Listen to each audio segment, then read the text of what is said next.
Hello, friends. Welcome to This Day in Jack Benny. I'm John Henderson. This episode is from May 26th, 1946, broadcasting from New York City. Klein was a large women's clothing store in Union Square at the time. A dress called Fancy Free, for summer evening when fancy is free. And there's a bare midriff gown. A peekaboo middle was another name for those dresses with the bare midriff. In this episode, there's a subtle reference to a movie called The Lost Weekend, where Ray Milland plays an alcoholic who hides bottles in the chandelier. For that role, he won the Oscar for Best Actor this year, and Joan Crawford won for Best Actress. They mention the song Accentuate the Positive. She got the accent, she made the positive, Petrillo was the leader of the Musicians Union. Although they weren't currently on strike, there were a number of strikes in 1946. There was a coal miners' strike and a railroad strike. If you can't take the train, you might just have to drive. Buick, Cadillac, Ford, Packard, Mercury, Pontiac, and Plymouth. In international news... Nobody knows what Soviet Russia and its Communist International Organization intends to do in the immediate future. Dick Tracy was a fictional crime comic strip printed in the newspaper and could be heard on the radio. This is Tracy. Sorry to get you up at this hour, but I'm back at the office. Last week, Phil Harris was on Fred Allen's radio program. Shall we leave? As the old cuckoo said, when the pawnbroker wound the clock, I may as well start going. Somebody now. Well, Senator Claghorn. Yeah, I just got back from Texas, son. Why, you're all dusty. Yeah, no, I ain't brushing my clothes. That's southern dust. Let's try Mr. Moody's door. Howdy, bub. Mr. Allen. Yes, Portland? This note just came for you. Oh, a note? It looks mysterious. It's signed Mr. X. Mr. X, let me see. Why, this is from Phil Harris, Portland. X is his signature.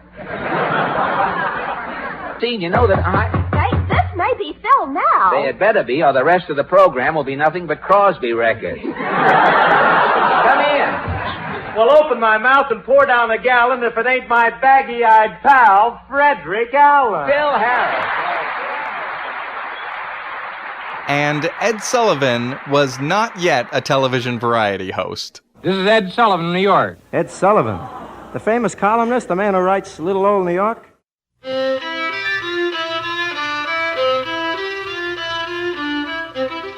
Dave Rose was an orchestra leader who had just written a piece in honor of Jack Benny.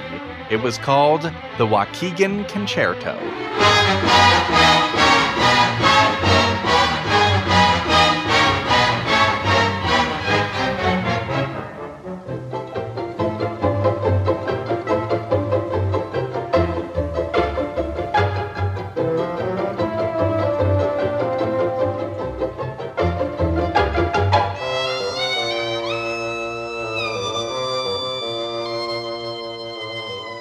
Now, this is the last episode of the season, so Jack Benny does some nice credits. If you want to hear some behind-the-scenes stuff, listen to the end of this episode.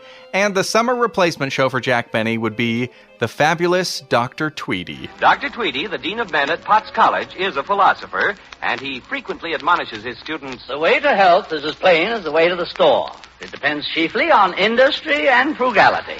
And Dr. Tweedy always knows where he can lay his hands on some ready cash. Aha! Here's a dime under the chair cushion. If you'd like to contact me, you can email jackbennypodcast@gmail.com or on Twitter @thisdaybenny, or just go to thisdaybenny.com. And enjoy the show. Program starring Jack Benny with Barry Livingston, Phil Harris, Rochester, Dennis Day, and yours truly, Don Wilson.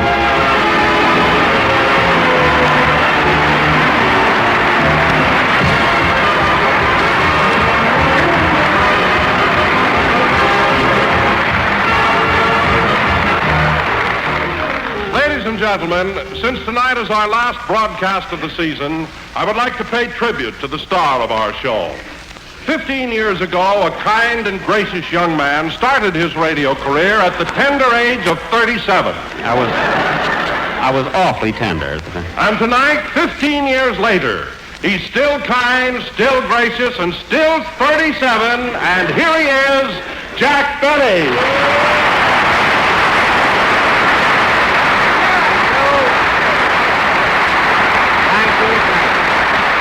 Thank you. Hello again.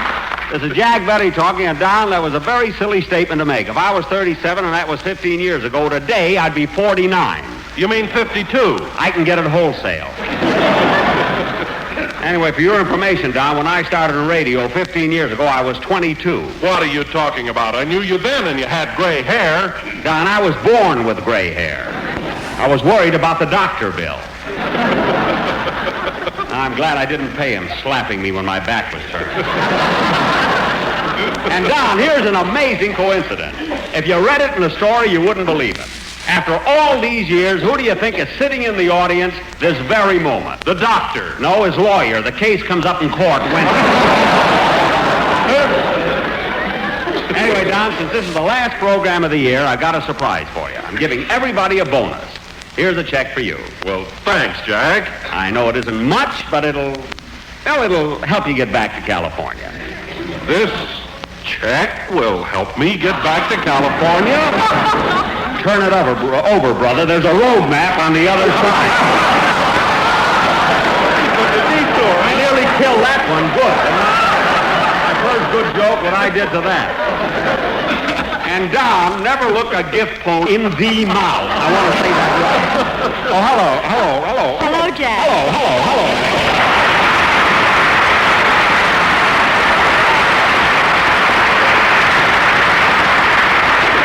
I figure it's the last program. Let's go nuts all together. Mary, I'm glad you came in. I was just telling Don that since this is the last program of the season, I'm giving everybody in the cast a bonus. Oh, Jack, how can you afford it after that bonus you gave me last year? What did he give you, Mary? A dozen bobby pins. You got 2 dozen. That wasn't your fault. Phil Harris got a short haircut and had no use for them. All right. But this year it's different. Now, here's your bonus, Mary. Take this and go out and buy yourself a new dress. Here. Oh, boy, a do-bill at Klein's. Yes, sir. I got that by mentioning them on the air. When'd you do that? Just now. But, Jack, I was the one that mentioned Klein. Uh-oh, now they owe us another one. Oh, wait a minute, Jack. Do you mean when you mention the name of a product, they give you one free? Well, sometimes, Mary, but you have to do it cleverly. Oh. Which reminds me, Mary, on the way home, I'm going to stop at Plymouth Rock. Then I'm going to Pontiac, Michigan. And if I can afford it, I'll take you out some night and show you how a cat'll act.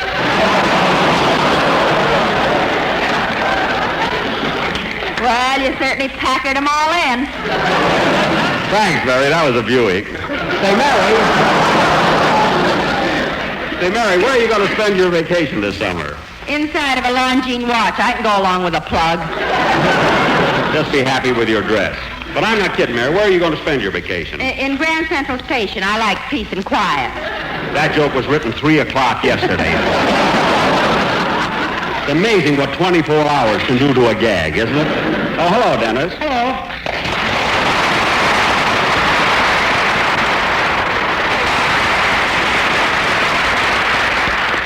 Dennis, since this is the last program of the season, I thought it would How be... do you feel, Mr. Benny? Fine. Dennis, since this is the last program of the season... Are you having any fun, kid?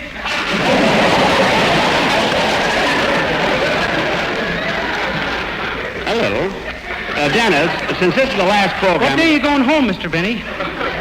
Wednesday. Dennis, since this is the last program... How about a bonus? That's what I'm trying to tell you. I'm giving every member of my cast a bonus. Oh, am I a member? Certainly. Is that why you make me pay dues?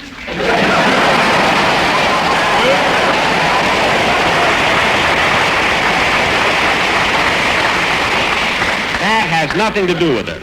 That money I deduct from your salary I'm putting away for your nest egg. My nest egg? Yeah, Mother Hen Benny will keep it warm for you.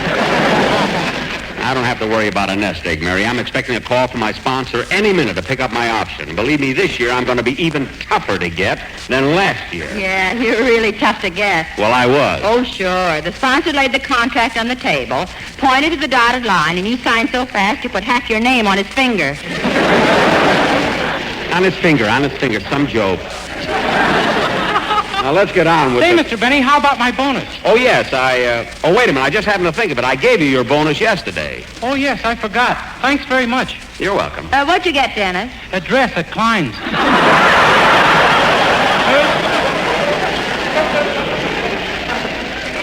What? With a peekaboo waist. That's to take home to your mother.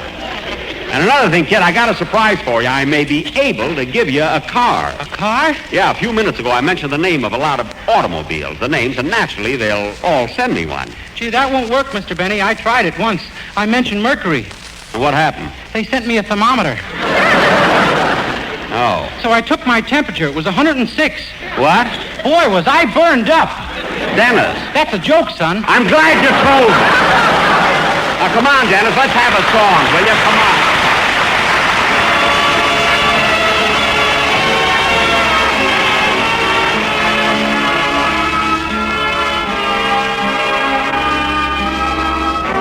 They say that falling in love.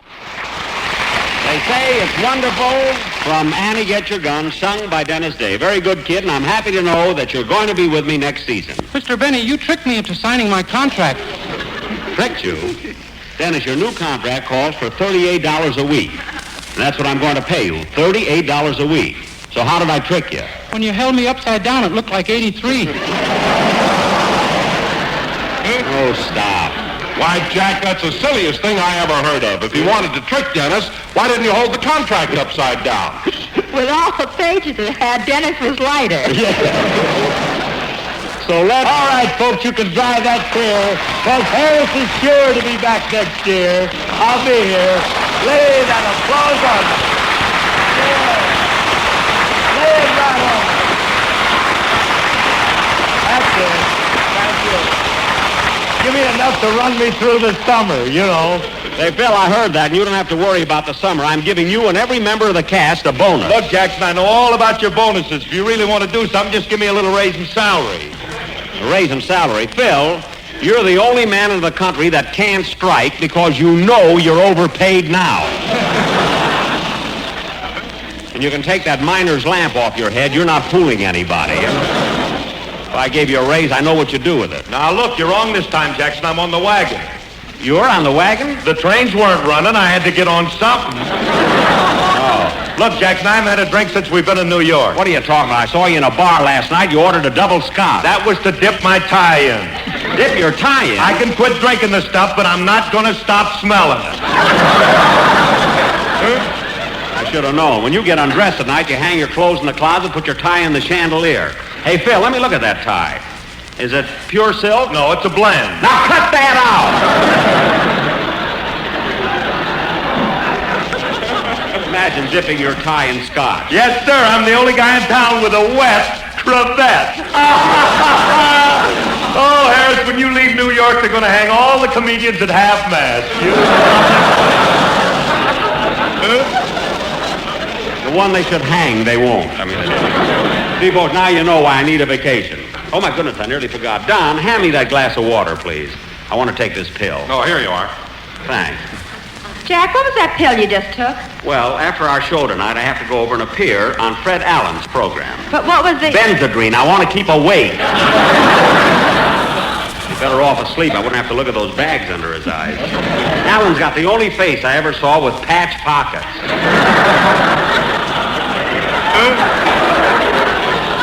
Oh, Jack, you're just jealous of Fred because he's such a great ad-libber. Oh, some great ad-libber. I can ad-lib better than Allen with one rider tied behind my back. Every week it's the same thing. Portland says, Mr. Allen, it's time to visit the alley. Shall we go? And then the genius answers. Well, Portland, as one striptease dancer said to the other, let's take off. And those people. those people he meets down there, that Titus Moody. Howdy, Bub. Dennis!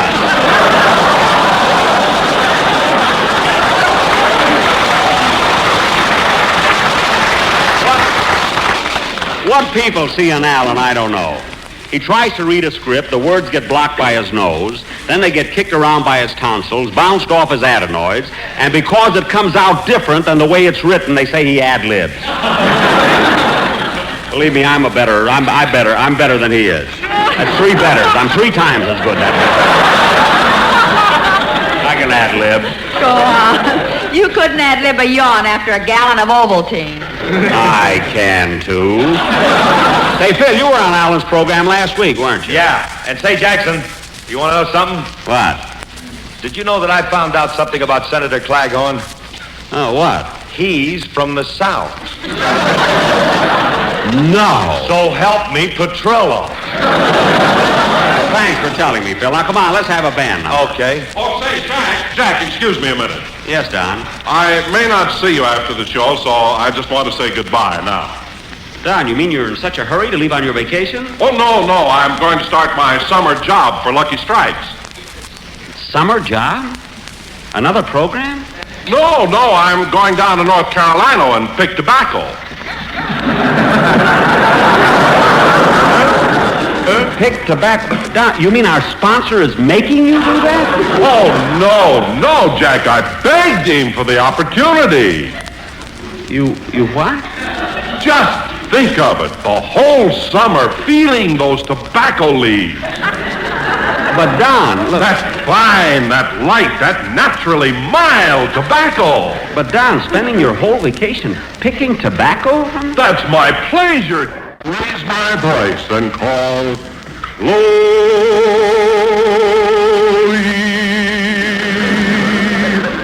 I can just hear you doing it. And as I wait by the magnolia tree, yes? From over the Everglades will come Cleo's answer. That's Chloe's. Maybe that's Cleo. Don, that's the most touching thing I've ever heard. Well, Jack, No, Don. Don't say anything to spoil it. Play, Phil.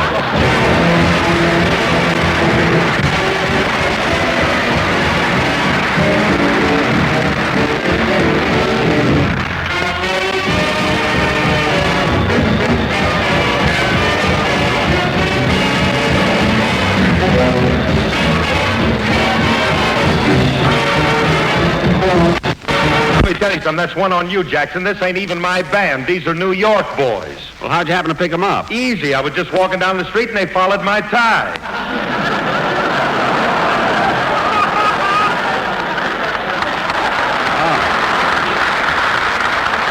Oh. Turn loose, Max. Not till after the show. No matter where we go, Phil, you always get the same... I'll get it. Hello? Hello, Mr. Benny. This is Rochester.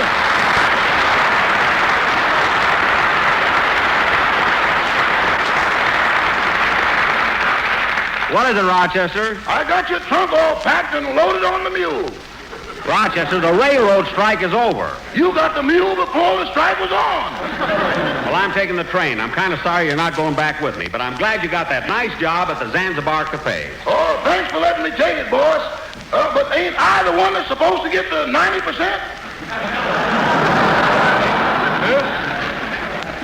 Yes, but I'm keeping it for you for a nest egg. Well, push the hen off. I'm hungry. It'll be safe for me, Rochester. Don't worry. And do a good job at the Zanzibar. I will. And before I hang up, boss, I want to thank you and the cast for coming over Tuesday night. The audience sure laughed when you got up and told those jokes. Yeah, and Rochester, I bet nobody there dreamed I'd get up and play the violin. Obviously, the place was full. I don't know about that. They liked it. By the way, boss, how did you like that routine I did about you and Mr. Allen? Well, I couldn't hear all of it. There was some guy under our table making a lot of noise. Oh, him. That was the plumber Mr. Harris hired. What? He was laying a pipeline to the bar. A pipeline? Big inch yet. Well, that was ridiculous. By the way, Rochester, why don't you sing that song, Accentuate the Positive? I always liked the way you did that. I did sing it. You just didn't hear me. That was when you were arguing with the waiter about the check. I wasn't arguing with him. He charged me too much for the beer, and I was just pointing out his mistake. That was no mistake. In a nightclub, you don't get a nickel back on the bottle.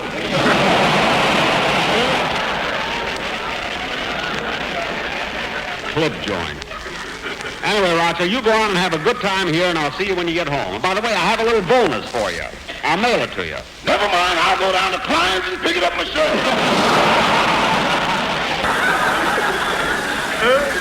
All right, goodbye, Rochester, and good luck. So long. Au revoir, that is.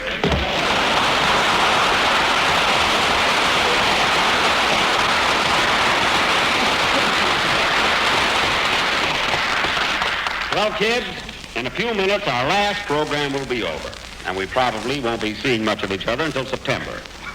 But here are your assignments for this week. On Wednesday night, you must listen to the radio because Dave Rose is going to conduct his Waukegan Concerto, which is written especially for me. And next Sunday at the same time, I want you to listen to the Frank Morgan Show, which is replacing us for the summer. It's going to be great. Frank has always done a swell job, and I know he's going to be back in fine form. And now, kids, before I kiss each one of you goodbye, I want to... Come in? Well, hello, Jack. Hello, Ed. Look, kids, it's Ed Sullivan.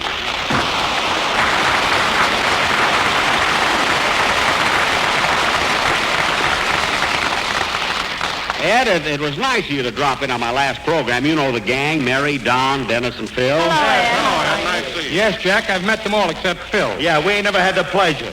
Well, I'll remedy that. Phil, I'd like you to meet Ed Sullivan. Ed is the famous columnist. Well, hello, Ed. When'd you leave Moscow? I said columnist.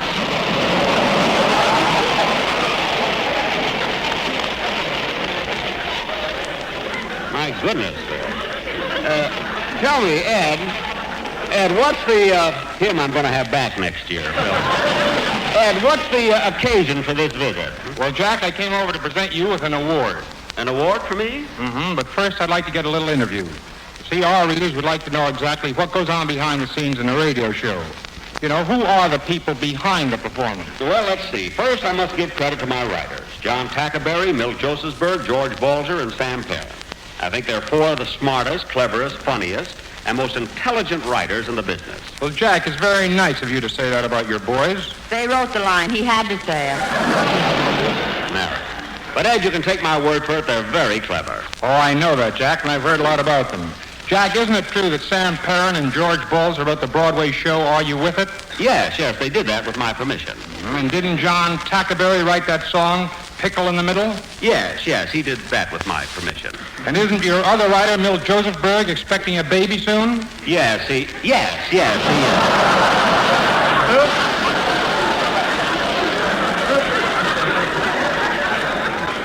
If Hilda is listening, we hope she feels all right. Well, Jack, who are some of the other people who are important to your program? Well, there's my special assignment man, Hilliard Marks, producer Bob Ballin, musical director Malin Merrick, secretary Jane Tucker and Bert Scott, and last but not least, Herman McShaughnessy. Herman McShaughnessy? What does he do? He explains Dick Tracy to Phil Harris. Oh.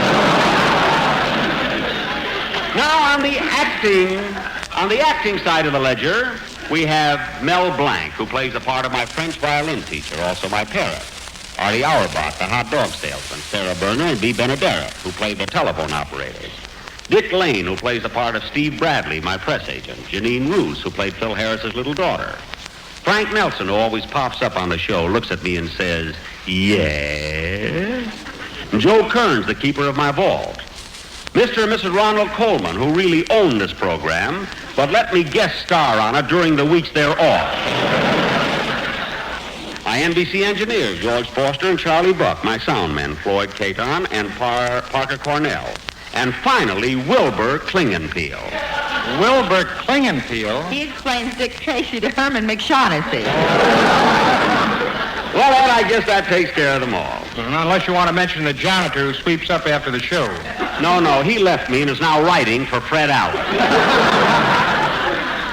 Now, Ed, how about... Mr. Sullivan, would you mind putting something in your column for me? Why, not at all, Dennis. I'll be glad to. What's the occasion? My mother had a baby. Well, that is news. When? 22 years ago. Dennis. What's his name? Oh, stop it.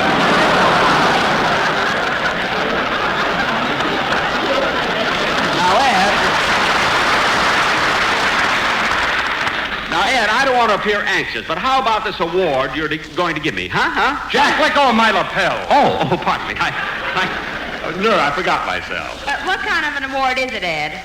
Well, it's called the Ed Sullivan Award for Modern Screen Magazine, Mary, and it's being given to Jack Benny because of his outstanding radio programs during the past season.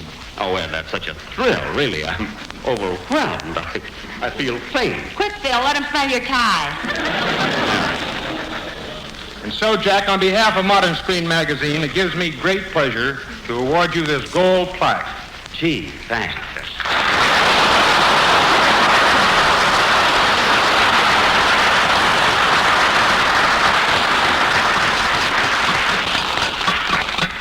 Jack, stop biting it. It's gold. Oh, but Ed, this is a Modern Screen Award, and I haven't made a picture in 2 years. That had something to do with it, too. Oh, I see.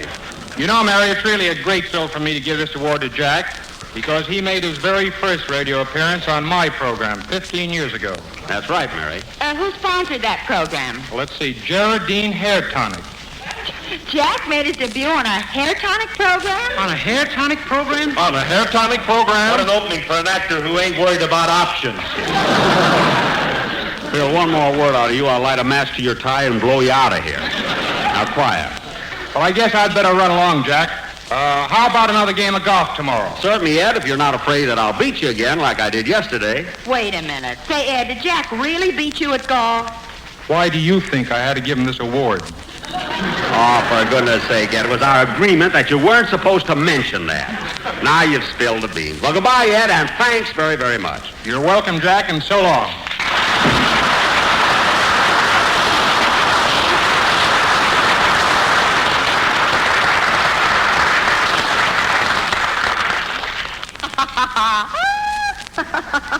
What are you laughing at? Nothing, Jack, but if you could get Joan Crawford into a game of golf, maybe you'd win an Oscar. Mary, don't be so... Say, I wonder if Joan does play golf. At the same time, again, I want to thank everybody associated with this program and also all of my listeners, even those of you who can't stand Jack Benny.